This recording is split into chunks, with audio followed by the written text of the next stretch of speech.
Saudaraku, tentulah setiap manusia secara fitrah ingin sejahtera, ingin mudah secara ekonomi, ingin kaya dan lain sebagainya. Walaupun tidak semuanya, tapi mayoritas manusia menginginkan kemudahan dalam hidupnya.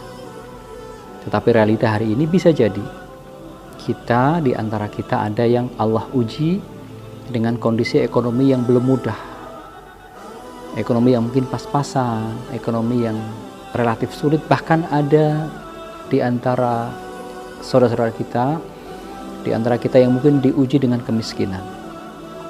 Maka sesungguhnya saudaraku, bahwa apapun keadaan yang menimpa kita, maka itu bukanlah aib, itu bukanlah kehinaan, dan itu bukanlah kondisi yang membuat kita ini merasa rendah diri apalagi putus asa.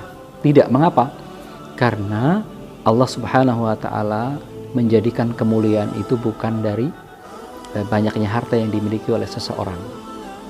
Dengan tegas Allah Azza wa Jalla berfirman bahwa inna akramakum indallahi atqakum.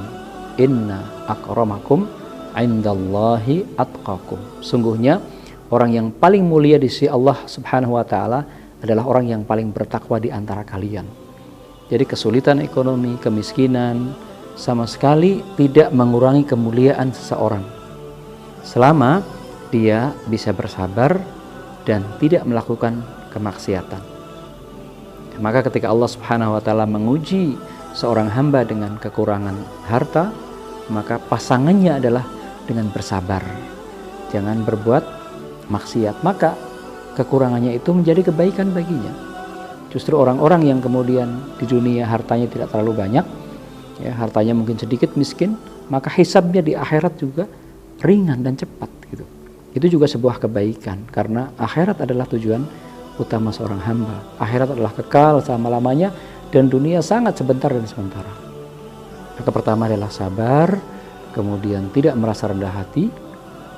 Yang berikutnya adalah kita berprasangka baik kepada Allah SWT dan terus berusaha.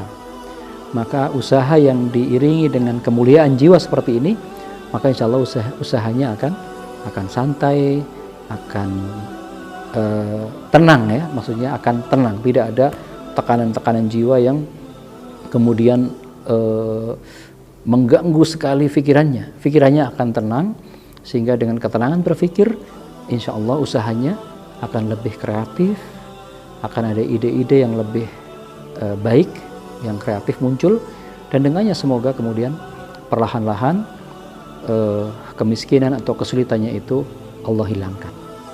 Ya, jadi kaya itu baik kalau dia bisa memanfaatkannya untuk kebaikan, dan miskin juga, ya, ketika ternyata kita belum bisa keluar dari lingkaran itu juga menjadi kebaikan kalau kita bersabar dan tetap taat beribadah kepada Allah Subhanahu wa Ta'ala. Ya, tugas kita hanyalah berusaha, ya, menenangkan pikiran, kemudian berusaha sebaik-baiknya, bekerja keras, bekerja sungguh-sungguh, bekerja cerdas. Ya, sisanya adalah kita kembalikan kepada Allah Subhanahu wa Ta'ala. Kekayaan dan kemiskinan bisa dua-duanya menjadi kebaikan bagi hamba-hamba Allah yang beriman, tetapi tugas kita adalah berusaha sehingga kita bisa mendapatkan kebaikan-kebaikan di dunia maupun kebaikan di akhirat.